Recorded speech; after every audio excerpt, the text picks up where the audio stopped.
तो इतिहास जानने के साधन है, पाषाणकालीन संस्कृति है, ये मैं आपको पढ़ा चुकी हूँ। ताम्र पाषाणिक और वैदिक संस्कृति तक हम पढ़ चुके हैं और आज जो हम चैप्टर पढ़ने वाले हैं वो है 5th चैप्टर 6ठी शताब्दी ईसा पूर्व का भारत, जिसमें हम द्वितीय नगरीकरण, धार्मिक आंदोलन, जैन धर्म, बौद्ध धर्म, भारत के प्रारंभिक राज्य, 16 जनपद, मगध साम्राज्य, सिकंदर का भारत पर आक्रमण और प्रभाव भारत में, ये सारी चीजें पढ़ने वाले हैं। तो चलिए 5th चैप्टर की ओर बढ़ लेते हैं। लर्नर्स, अब आप अनअकैडमी पर प्लस के साथ जुड़ सकते हैं, क्योंकि अनअकैडमी पर आपको complete syllabus, unlimited practice test, unlimited PDF notes and regular doubt clearing sessions provide करवाए जाते हैं। साथ ही आप अपने फेवरेट एजुकेटर से पढ़ सकते हैं। कंप्लीट एग्जाम प्रिपरेशन की तैयारी, पूरी एग्जाम की तैयारी आपको करवाई जाती है। रेगुलर डाउट क्लियरिंग सेशन, यानी कि हर 3 सेशन के बाद एक डाउट क्लियरिंग सेशन होता है, जिसमें आप अपने डाउट क्लियर कर सकते हैं। फ्री टेस्ट सीरीज है, वीकली फ्री मॉक टेस्ट है, और ये सब कुछ आपको प्लस पर मिलता है। मेरी फ्री लाइव क्लास होती हैं, आप उनको ज्वाइन कर सकते हैं। जैसे कि आप यहाँ देख सकते हैं, इस तरह से बिल्कुल मैं आपको क्वेश्चन आंसर करवाती हूँ।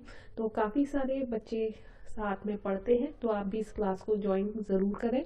और ये क्लासेस आपको डेली मिलेंगी अनअकैडमी पर। आप मुझे फॉलो कर सकते हैं, प्रतीक्षा आचार्य मेरा नाम है, ठीक है। और ये सारी क्लासेस आपको अनअकैडमी पर मिलने वाली हैं, कोई भी चार्जेस नहीं है, ये स्पेशल क्लासेस है फ्री वालों के लिए। तो आपको क्या करना है, आपको सिर्फ अनलॉक करनी है इन क्लासेस को, और अनलॉक कोड में यूज कर सकते हैं आप, यही रेफरल कोड प्रतीक्षा टेट। अगर आप प्लस के साथ जुड़ना चाहते हैं, यानी कि आप बैच कोर्सेज लेना चाहते हैं, अलग अलग बैच कोर्सेज आते रहते हैं। अगर आप C TET, UP TET, state TET की तैयारी कर रहे हैं, तो इसी एक सब्सक्रिप्शन में आप सभी की तैयारी कर सकते हैं। 6 महीने और 12 महीने के ड्यूरेशन में बटा है 699, 899। इसमें भी आपको डिस्काउंट मिलता है, और रेफरल कोड यूज करेंगे तो डिस्काउंट आपको शो होने लगेगा। DSSB, super TET, KBS, NBS, APS के लिए भी अलग से सब्सक्रिप्शन है, इसमें भी आपको डिस्काउंट मिलेगा अगर आप रेफरल कोड यूज करते हैं। मेरी फ्री लाइव क्लास को अनलॉक करने के लिए, या फिर बैच कोर्स को सब्सक्रिप्शन लेने के लिए, डिस्काउंट पाने के लिए, आप इसी रेफरल कोड का यूज कर सकते हैं। तो आप जरूर ज्वाइन करें अनअकैडमी लर्निंग ऐप, और मुझे फॉलो करना बिल्कुल। तो चैप्टर 5th की ओर आगे आ चुके हैं, जो है 6ठी शताब्दी ईसा पूर्व का भारत, धार्मिक आंदोलन। सिर्फ महत्वपूर्ण पॉइंट्स ही हम देखने वाले हैं, सारा चैप्टर नहीं पढ़ेंगे। तो जो लोग आश्रम में रहते थे वे ऋषि मुनि कहलाते थे। इन ऋषियों ने मृत्यु के बाद के जीवन के बारे में चिंतन कर बताया कि आत्मा या ब्रह्म कभी भी नष्ट नहीं होती है, आत्मा ही है जो बार बार जन्म लेती है। ऋषियों के ये जो विचार थे, ये आपको कहाँ मिलेंगे? ये मिलेंगे उपनिषद में। उपनिषद का अर्थ होता है पास बैठना। उनमें से कुछ छांदोग्य उपनिषद जो है वो महत्वपूर्ण उपनिषद है, और यहाँ पर एक छांदोग्य उपनिषद से संबंधित कहानी दी गई है जो आपको नहीं पढ़नी है, ठीक है। इससे रिलेटेड कोई क्वेश्चन आपको आपके एग्जाम में अभी नहीं मिलेगा। तो अब हम पढ़ेंगे महावीर वर्धमान के बारे में। महावीर स्वामी जैन धर्म के 24वें तीर्थंकर थे। इंपॉर्टेंट है, कौन से नंबर के तीर्थंकर थे? 24वें। इनके बचपन का नाम क्या था? ये भी क्वेश्चन कई बार आ चुका है। तो वर्धमान इनके बचपन का नाम था। इनका जन्म एक राज परिवार में वैशाली के निकट 540 ईसा पूर्व में हुआ। सत्य और शांति की खोज में इन्होंने कठोर तप करने का मार्ग अपनाया। 30 वर्ष की अवस्था में घर छोड़कर कठिन तपस्या की, और अपनी इंद्रियों पर विजय प्राप्त कर लेने के कारण वे महावीर और जिन अर्थात विजेता कहे गए। तो जिन अर्थात विजेता किसे कहा गया है, ये क्वेश्चन आ चुका है। तो आपका आंसर क्या होगा? महावीर स्वामी को। स्वयं ज्ञान प्राप्त करने के बाद दूसरों की भलाई के लिए उन्होंने अपने सिद्धांतों का प्रचार किस भाषा में लिखा है? ये मोस्ट इंपॉर्टेंट है। प्राकृत भाषा में उन्होंने अपने ज्ञान का प्रचार किया है, जो उस समय आम लोगों की बोलचाल की भाषा थी। महावीर स्वामी के अनुसार मनुष्य का सबसे बड़ा लक्ष्य जन्म मरण के चक्कर से मुक्त होकर कैवल्य यानी कि मोक्ष प्राप्त करना है। ऋषभ देव जो थे जैन धर्म के संस्थापक एवं प्रथम तीर्थंकर थे। क्वेश्चन ये भी आ चुका है कि जैन धर्म के संस्थापक का क्या नाम है, या प्रथम तीर्थंकर कौन है? तब आपका आंसर क्या होगा? ऋषभ देव। इसके बाद जैन धर्म में 3 बातें कही गई हैं। जैसा कि पहले है सही बातों में विश्वास, दूसरा है सही बातों को ठीक से समझना, तीसरा है उचित कर्म। ये जो 3 बातें हैं इनको त्रिरत्न कहा जाता है, यानी कि 3 रत्न कहा जाता है। और महावीर स्वामी ने अच्छे व्यवहार व आचरण के लिए 5 महाव्रतों का पालन करने के लिए भी कहा है, जिन्हें ये 5 महाव्रत कहते हैं। तो त्रिरत्न या महाव्रत किससे संबंधित है? अगर प्रश्न आता है तब आपका आंसर क्या होगा? जैन धर्म से संबंधित है। महावीर स्वामी के कैवल्य के बाद 2 शताब्दियों के बाद उनके जो जैन अनुयायी थे वो 2 संप्रदायों में बट गए। पहला था श्वेतांबर, जो कि सफेद कपड़े पहनते थे। इस तरह से श्वेतांबर जो थे वो सफेद कपड़े पहनते थे, और जो थे दिगंबर वो निर्वस्त्र रहने वाले थे।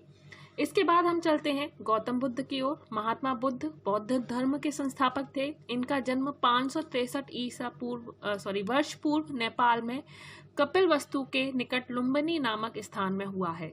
तो मोस्ट इम्पॉर्टेंट है इनका जो ईयर है जन्म का, वो आपको ध्यान रखना है। कभी कभी एग्जाम में पूछ लिया जाता है। कहाँ पर हुआ था ये भी आपको ध्यान रखना है। उनके पिता का नाम शुद्धोदन, जो कि शाक्य गणराज्य के राजा थे, ये भी आप ध्यान रखें। गौतम बुद्ध के बचपन का नाम क्या था? सिद्धार्थ था, ये भी आपको ध्यान रखना है। तो यहाँ पर गौतम बुद्ध की कहानी एक दी हुई है जो कि आपने कई बार सुनी होगी। तो उनके जो रथ को चलाने वाले थे उसका नाम चन्ना था, ये आप ध्यान रखें। सच्चे ज्ञान और शांति की खोज के लिए उन्होंने काफी दिनों तक कठिन तपस्या की, परंतु उनको इससे शारीरिक कष्ट ही हुआ और उन्होंने इस रास्ते को छोड़ दिया। वे बहुत दिनों बाद बिहार प्रांत के गया स्थान पर ऋषियों के साथ पहुंचे, जहां उन्हें ज्ञान प्राप्त हुआ। तो किस स्थान पर प्राप्त हुआ है? गया स्थान पर, ये आपको ध्यान रखना है। आगे उन्होंने मध्यम मार्ग यानी कि बीच का रास्ता अपनाया, जिसका अर्थ होता है ना तो विलासिता और ना ही अधिक कठोर तप। गौतम बुद्ध ने 4 आर्य सत्य को माना है। तो कितने आर्य सत्यों को गौतम बुद्ध के द्वारा माना गया है? तब आपका आंसर 4। पहला है दुख है, दूसरा है दुख का कारण है, तीसरा दुख दूर करने का उपाय भी है, और चौथा है दुखों के दूर करने का उपाय अष्टांगिक मार्ग है। तो ये यहाँ पर आप देख सकते हैं अष्टांगिक मार्ग लिखे हुए हैं, और अष्टांगिक मार्ग सरल मानवतापूर्ण व्यवहार के नियम हैं। ये किससे संबंधित हैं? अगर प्रश्न आता है तो आंसर क्या होगा? बौद्ध धर्म से संबंधित है। महात्मा बुद्ध ने दुख से छुटकारा पाने को क्या कहा है? निर्वाण कहा है। उनके उपदेश किस भाषा में दिए गए हैं? उनके उपदेश सरल पाली भाषा में दिए गए हैं। तो ध्यान रखिए, जो जैन महावीर स्वामी हैं उन्होंने अपने जो उपदेश दिए हैं वो प्राकृत भाषा में दिए हैं, और बौद्ध धर्म की बात आएगी तो वो पाली भाषा की होगी। उन्होंने बताया कि व्यक्ति का अच्छा या बुरा होना उसके व्यवहार पर निर्भर करता है, ना कि उसकी जाति पर। इसके बाद यहाँ पर कुछ और छोटे मोटे इम्पॉर्टेंट पॉइंट्स हैं, आप देख सकते हैं। बुद्ध के पूर्व जन्म से संबंधित जातक और हितोपदेश ने कहानियों के माध्यम से उपदेशों को सरल भाव से लोगों तक पहुंचाया। तो ये जातक और हितोपदेश बौद्ध धर्म से यानी कि बुद्ध के जन्म से संबंधित कहानियां हैं। राष्ट्र ध्वज के मध्य में बना चक्र बौद्ध प्रतीक धर्म चक्र परिवर्तन है।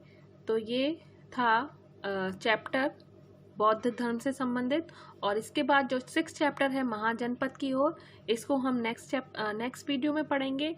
अभी के लिए इतना ही। Bye bye, take care and thanks for watching. कोई भी डाउट है तो आप कमेंट में ज़रूर लिखें। वीडियो को लाइक एंड शेयर करना बिल्कुल भी ना भूलें, और चैनल को सब्सक्राइब करके बेल आइकन पर ज़रूर प्रेस करें, क्योंकि SCERT की सभी बुक्स यहाँ पढ़ने वाले हैं, और हिस्ट्री की तैयारी आपकी अच्छे से होने वाली है इस चैनल पर। तो अभी के लिए इतना ही। Bye bye, take care.